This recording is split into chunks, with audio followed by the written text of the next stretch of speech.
Hello everyone, welcome back to our channel. Today, I'll show you how to edit your company's Salesforce homepage quickly and easily. First, open your Salesforce dashboard and click the gear icon in the top right corner. From the dropdown, select Advanced Setup. Next, use the Quick Find box and type in App Builder. Select Lightning App Builder from the results. After that, choose whether to create a new homepage or edit an existing one.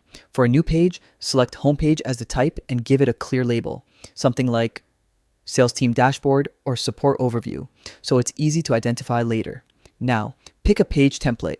A popular choice is Standard Header and 3 regions for a clean, balanced layout. Then start building your page using the components on the left pane. To complete, drag and drop the components you want into the layout.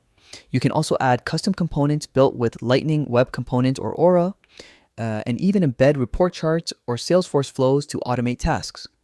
Once everything looks good, click, save, then activate to make the page live, and that's it. You've just customized your Salesforce homepage to boost team productivity and give your users a more tailored experience. Thanks for watching. Don't forget to subscribe to our channel, and I'll see you in the next video.